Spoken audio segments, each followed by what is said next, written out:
Venezuela's popular president has not been seen in public for more than a month. Rumors persist that Hugo Chavez is on life support in a Cuban hospital. But his political influence seems to be alive and well, as his countrymen continue to pledge their support for their beloved Comandante. So what's next for Latin America's political powerhouse? Hello, I'm Mike Walter in Washington, D.C., and this is The Heat.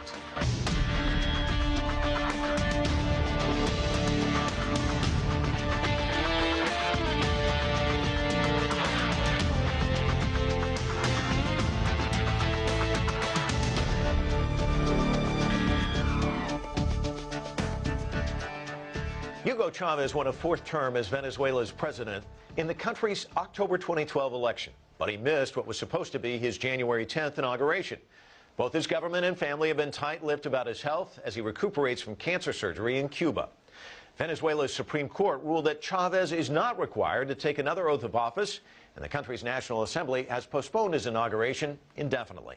For now, Chavez's hand-picked successor, Venezuelan Vice President Nicolas Maduro, continues to lead the country with Chavez's blessing. But the opposition is growing restless, and everyone is asking, what's next? Life goes on in Caracas, but with a very noticeable absence. It has been 1 month since Venezuelans have seen or heard from their president, Hugo Chavez. Opposition supporters have gathered in public squares. They say delaying the swearing in of the president violates the Constitution. But some in this square in Chacaito were not impressed with the opposition. The opposition has always been working against the country. We, as Venezuelans, believe in the development of our country. And we say to the opposition, yes, you can have your space to be in opposition, but please, don't betray our country. Earlier this week, opposition leader Enrique Capriles avoided saying whether he would run again should Chavez not be able to be sworn in and new elections be held in 30 days. Faced with a scenario that doesn't yet exist, we can't make decisions. Meanwhile, Chavez's supporters continue their outpouring of love for the socialist leader. I love him. I love him because a president like him we have never had before. But as the poor continue to await the return of their greatest ally, the opposition is gathering in plazas like this one across the country, urging people to come out for a massive march in the capital on January 23rd. Caracas remains a city divided, and Venezuela a country in waiting. Kaylin Ford, CCTV, Caracas, Venezuela. So what's next for Venezuela and Hugo Chavez? And is the United States seeking better relations with a country that is one of the strongest allies of America's greatest foes? Joining me now to offer his insights on what is currently unfolding in Venezuela is Ambassador Charles Shapiro. He served as the American ambassador to Venezuela from 2002 to 2004. He is currently president of the Institute of the Americas in San Diego. That's a nonprofit organization promoting development and integration in the Western Hemisphere. Ambassador Shapiro, welcome to The Heat. Thank you. It's a pleasure. You spent an awful lot of time there in that 2-year period visiting, meeting with Hugo Chavez, a man who's larger than life. I'm sure you're asking the same question everybody else is asking. What's next for Caracas? What are your thoughts? Well, first of all, the first question is what's now for Caracas, because the information about the president's health is a state secret, so nobody really knows what's going on and what's the state of his health now. The assumption is that he's in really dire circumstances, and it certainly looks that way from steps the government has taken over the past few days. What's next, he has anointed, told people that if an election is necessary to vote for Vice President Nicolas Maduro. And so the assumption is there will be elections, and that we'll see. I mean, the opposition is got to organize itself, figure out who its candidate is going to be, and get a campaign organized. Literally at the drop of a hat, elections, according to the Constitution, should be held within 30 days. He is, whether you like him or not, an incredibly dynamic individual. You mentioned to me that you've met with him 30 or 40 times. Not 30 or 40 times, for a total of 30 or 40 hours. 30 or 40 hours, probably 2 or 3 times, it sounds like, because he does tend to dominate conversations. Describe him for us.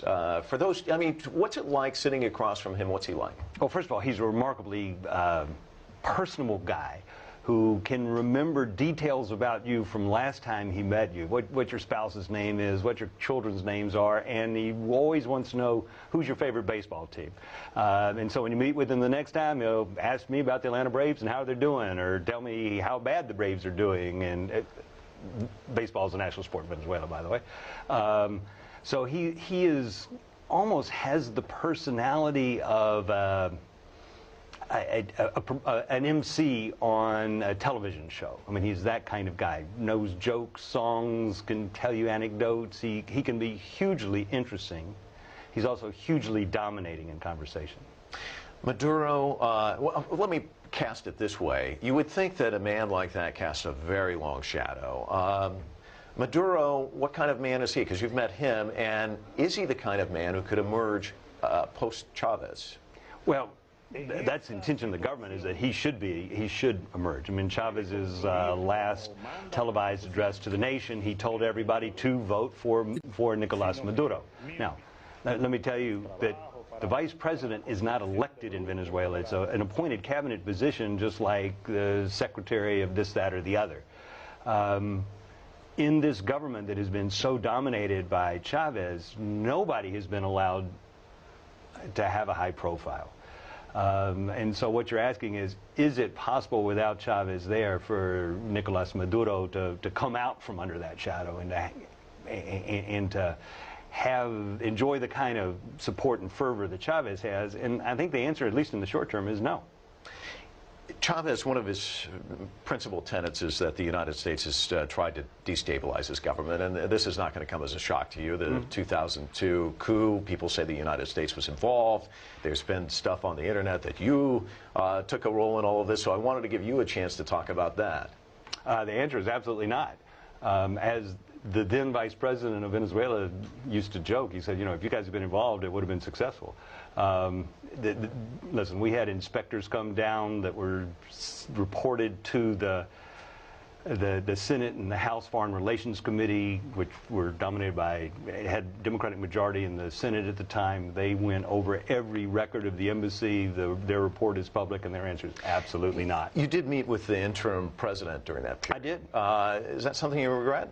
No, not at all. I met with him once. I met with him for a very short period of time, and I told him views of the United States, that he needed to he had dissolved the National Assembly, that he needed to undissolve the National Assembly, that would be really good, and that an OAS team was coming to Venezuela, and that they needed to welcome their coming to Venezuela and meet with them and deal with them. Organization of American States. Sure. And finally, there was a crowd outside the Cuban embassy in Caracas that was threatening to break down the walls and climb into the embassy. And I said, look, you've got an embassy in Havana. We've all got embassies all over the world. Part of what we all do is you don't do that. You've got to protect it. You've got to stop that from happening. There have been icy relations. There were icy relations then when you were there. I think, if anything, they've deteriorated over time. Now, there's talk that perhaps this creates an opening for the United States. And I want to play this for you, and I want to get your reaction. State Department spokesperson Victoria Nuland said last week that the United States is open to better ties with Venezuela, with or without Chavez. Let's listen. So regardless of what happens politically in Venezuela, if the Venezuelan government and if the Venezuelan people want to move forward with us, we think there is a path that's possible. It's just going to take two to tango. It's long been said that the U.S. policy towards Cuba will never change as long as there's someone named Castro in power. I mean, do you see an equivalent here? As long as Chavez is running the show, it's not possible to improve relations? From our perspective, it need not be personality-based, but it's going to take action on the Venezuelan side as well as our willingness in order to improve relations. I heard you quoted as saying a real dead end for politics in Venezuela is to have warm relations with the U.S. It's just not the right way to go. Do you think that there could be a thaw post-Chavez? Is there a chance that relations can be improved? Look, with Chavez or without Chavez, we've tried to improve relations. The interesting part that Victoria Nuland said is it takes two to tango. What's been true is up till now, the government of Venezuela has not wanted to have better relations. You don't see that thawing at any point? It could. I had hoped it would have before now, and I hope it will. I mean, listen, I'm a diplomat by profession. I believe that you ought to be talking. We talked to the Soviets and the Chinese at the height of the Cold War, and I think we ought to be talking to the Venezuelans. Including the opposition.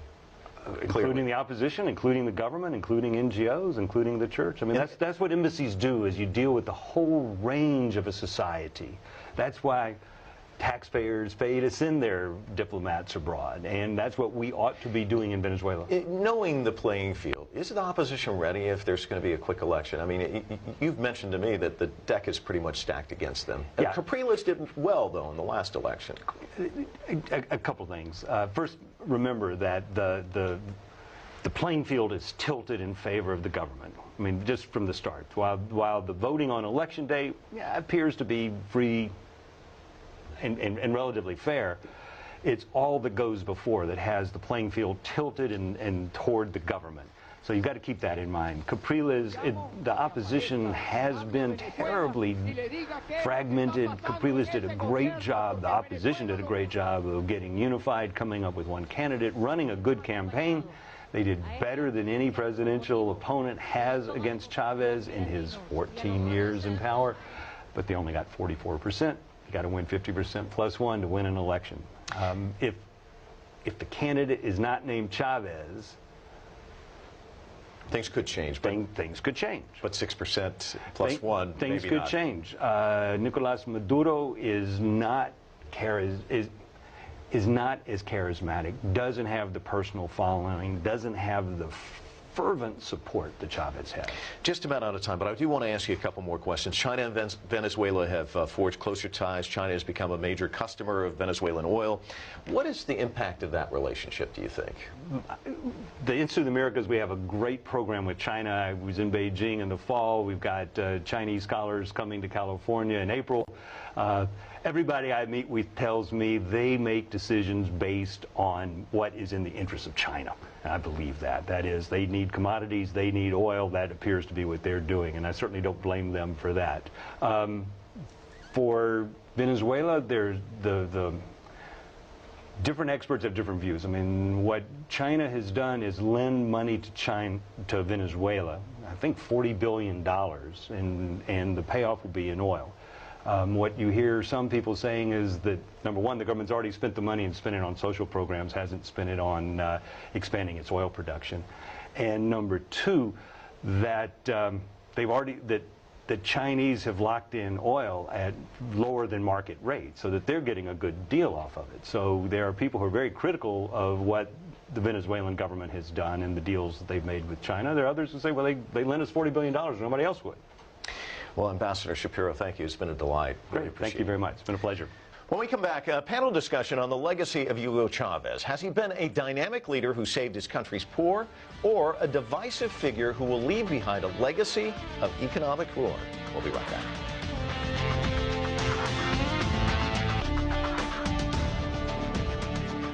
Hugo Chavez is without a doubt one of the world's most controversial political leaders and one of Latin America's most popular. Over the past 14 years, he has ushered in a new era of social reform in Venezuela and established himself as a unifying figure in the region. And though he hasn't been seen in public for more than a month, the people of Venezuela poured into the streets last week to show their support for their beloved champion of the poor and downtrodden. But Chavez's critics say that his ambitious promises and overspending on social programs will cast a long shadow in a post-Chavez Venezuela. Poverty in Venezuela has declined by 50% over the past decade. Extreme poverty has seen a 70% drop. And Chavez's many social subsidies have resulted in health care becoming accessible to the majority of the population in Venezuela, while college enrollment has also doubled since 2004. And Chavez has promised to help the poor even more by building 2 million free homes in the coming years. But his social programs have taken shape in a country that still suffers from regular power outages, a crumbling infrastructure, and one of the highest murder rates in the world. And all of this progress has been financed by an oil boom that experts say is not sustainable, leaving Venezuela's economy in ruin. Venezuela's annual deficit is now one of the highest in the world at nearly 20% of its gross domestic product. The country's total debt has more than doubled since 2008, despite the fact that Venezuela has the largest proven oil reserve in the world. That's more oil than Saudi Arabia, Iran, or Canada, the world's other major oil exporters.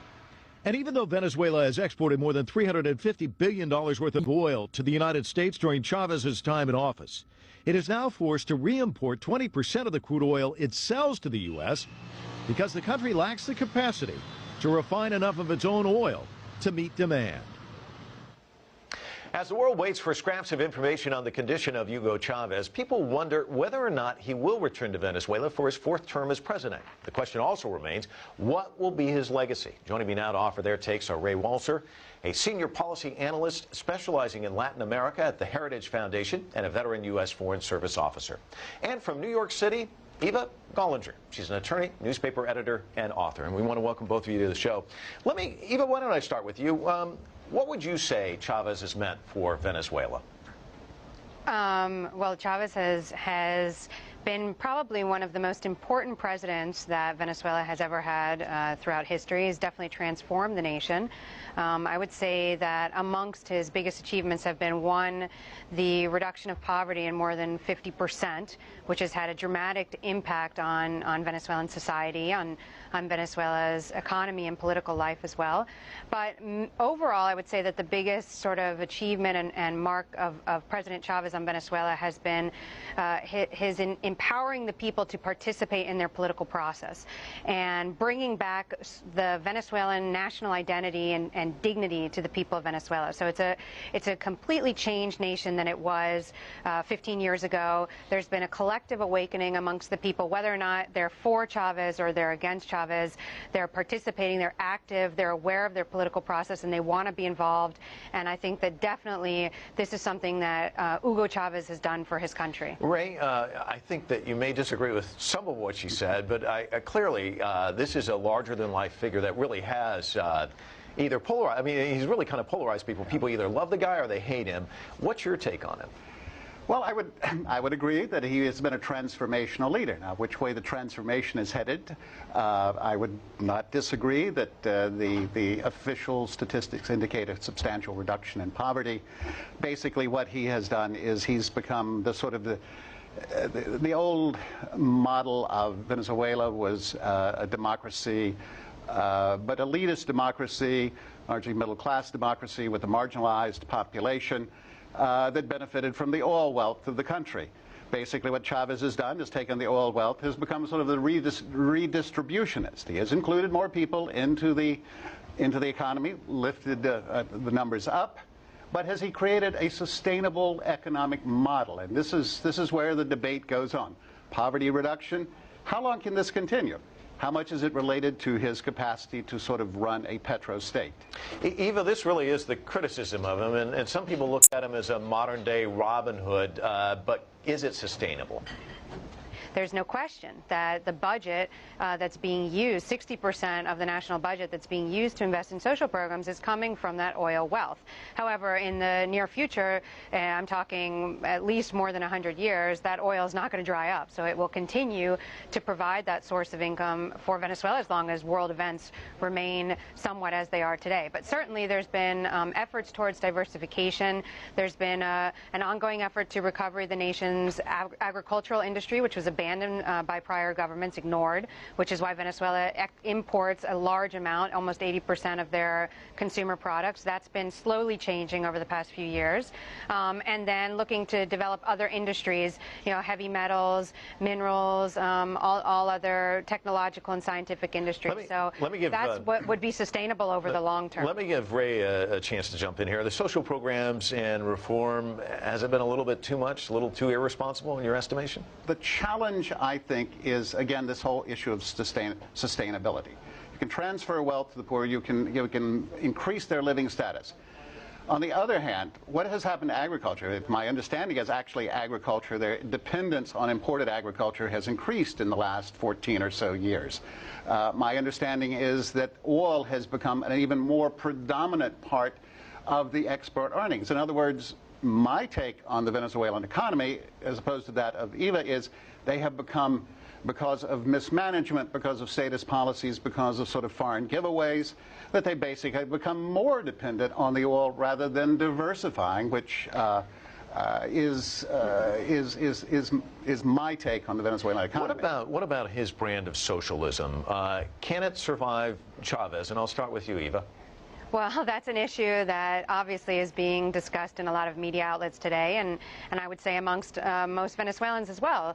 Chavez is undergoing a precarious health situation and trying to recover from that. Nonetheless, I think what we've seen throughout this time period has been a collective leadership that's emerged. And I'm not talking just about the people that have worked side by side with Chavez or the individual that he named as his political successor should he not be able to continue, but I'm talking about the people in Venezuela, the majority of people who have been the grassroots collective base behind this whole transformation process in the country, who have been ignored by most major media outlets, who have been underestimated in terms of their importance of what the actual people who are doing the everyday work in building this new model of what they've called 21st century socialism, but really is what has been a transformation of a culture that previously excluded the majority, that now not just includes them, but it's the people themselves who are building and actively implementing their policies. Well, Ray, let me get your thoughts on this. Can it survive? Well, clearly there will be Chavismo without Chavez. The movement, the ideas that he has launched will continue.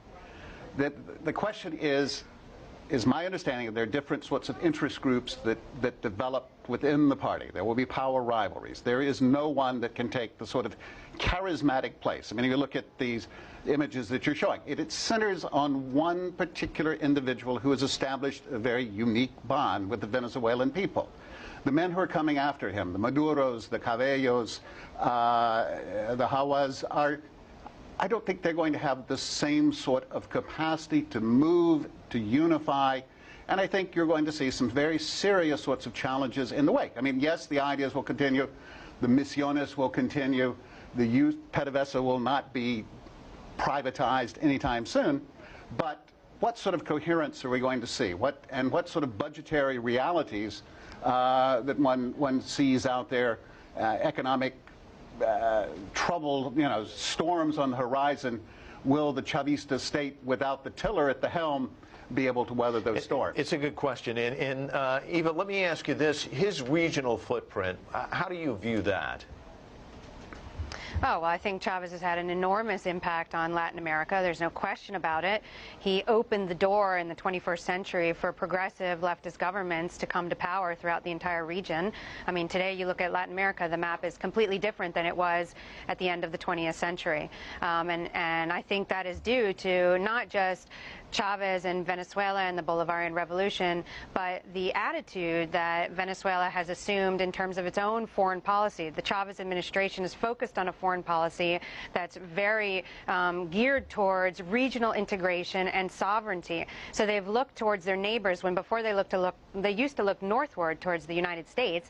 Now they're looking southward and amongst themselves. They've built all kinds of new regional initiatives, multilateral organizations, Union of South American Nations, UNASUR, ALBA, the Bolivarian Alliance of Nations, again, the Community of Latin American and Caribbean States. I mean, all of these have been really pushed for from Caracas, from President Hugo Chavez. They've created all kinds of new mechanisms, banks of the South, different trade mechanisms that are not based on exploitation and competition, but are based on solidarity and cooperation. And this is something that will remain in Latin America. I don't think there's ever any going back to how it was before when neoliberalism was predominant and the type of exploitation we saw with international financial organizations ran the show. That's never going to happen again. Let's give Ray a chance to jump in here. We got his entire resume from Eva. I think your thoughts on his regional footprint. Well, I think Brazil, for example, might take, I think Lula da Silva and the others might take a sort of a bit of umbrage in the fact that Chavez opened the door for the sort of the left to sort of enter in, that all of a sudden they discovered social justice and the like. I think solidarity and cooperation are great sorts of things, and it's good to talk about how you dislike neoliberalism, but last time I looked, solidarity and cooperation don't trade very well on the international market. There were a lot of visions and dreams out there that have also sort of faded. But yes, clearly with UNASUR and Other regional organizations, yes, Chavez has played a part, but I would not call him the ultimate leader of this movement. Well, we'll have to leave it there. Ray, Eva, thank you both for joining us. You've given us a lot to think about. Thanks again for coming by the Heat. Thank you. The largest population of Venezuelans outside the country of Venezuela now lives in the southern U.S. state of Florida. Many of these Venezuelan immigrants maintain very strong ties with their homeland, both politically and culturally. And as CCTV's Nitza Soledad Perez found out, emotions are running high as Venezuelan Americans make themselves heard on the events that are unfolding in Venezuela. In the city with the largest number of Venezuelans living outside their homeland, the exile community is demanding their legislators to respect the Constitution and come clear about President Hugo Chavez's health.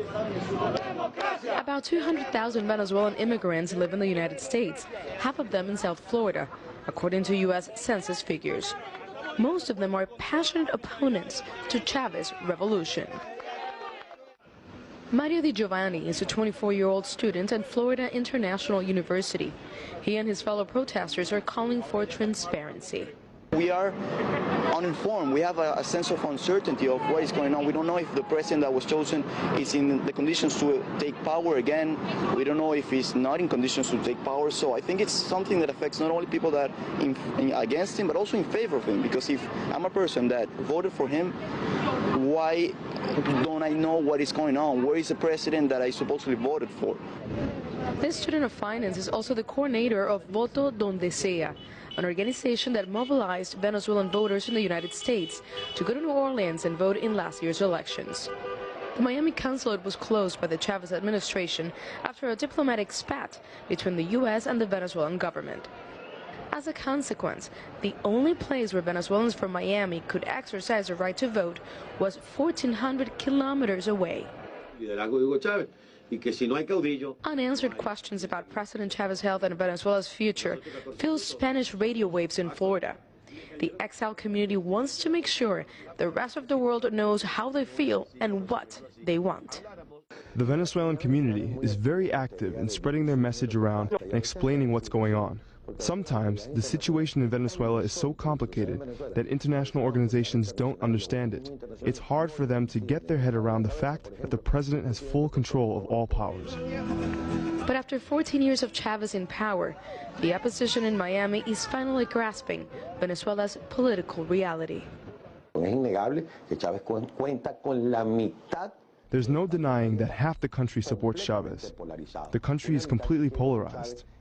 Half the country wants Chavez, the other half doesn't. And I'm sure that for any opposition government to be successful, it'll first have to win over the Chavez supporters so the country can be unified again. Even considering a coalition of sorts. Venezuelans here in South Florida agree that the crisis affecting their homeland won't be solved anytime soon, even if Chavez returns to the country alive. And the longer it takes, the higher chances are that a big wave of Venezuelan immigrants land on the shores of South Florida. Nitza Soledad Perez, CCTV, Miami. That's it for this edition of The Heat. We'd love to hear from you. Connect with us on Twitter. You can tweet us your questions or comments at CCTV_The Heat. Once again, that's at CCTV_The Heat. And if you missed any of this show or any of our programming, you can always catch us online at our website, cctv-america.com. And remember, when the weekend rolls around again, don't forget to turn on the heat. Until that time, I'm Mike Walter in Washington. We'll see you next time.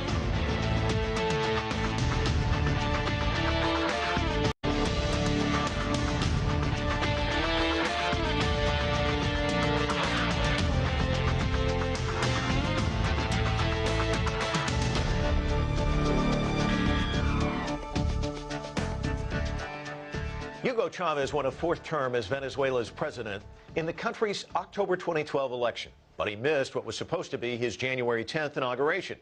Both his government and family have been tight-lipped about his health as he recuperates from cancer surgery in Cuba.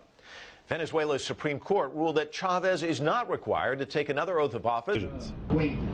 Meanwhile, Chavez's supporters continue their outpouring of love for the socialist leader. I love him. I love him because a president like him we have never had before.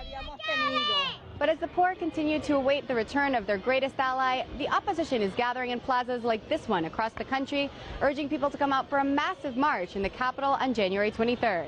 Caracas remains a city divided, and Venezuela a country in waiting. Kaylin Ford, CCTV, Caracas, Venezuela. So what's next? It's the Constitution. But some in this square in Chacaito were not impressed with the opposition. The opposition has always been working against the country. We, as Venezuelans, believe in the development of our country. And we say to the opposition, yes, you can have your space to be in opposition, but please don't betray our country. Earlier this week, opposition leader Enrique Capriles avoided saying whether he would run again should Chavez not be able to be sworn in and new elections be held in 30 days. Faced with a scenario that doesn't yet exist, we can't make decisions.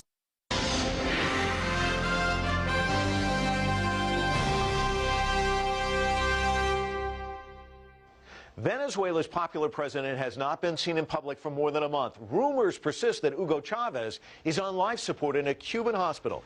But his political influence seems to be alive and well, as his countrymen continue to pledge their support for their beloved Comandante. So what's next for Latin America's political powerhouse? Hello, I'm Mike Walter in Washington, D.C., and this is The Heat. And the country's National Assembly has postponed his inauguration indefinitely. For now, Chavez's hand-picked successor, Venezuelan Vice President Nicolas Maduro, continues to lead the country with Chavez's blessing. But the opposition is growing restless, and everyone is asking, what's next? Life goes on in Caracas, but with a very noticeable absence. It has been 1 month since Venezuelans have seen or heard from their president, Hugo Chavez. Opposition supporters have gathered in public squares. They say delaying the swearing in of the president violates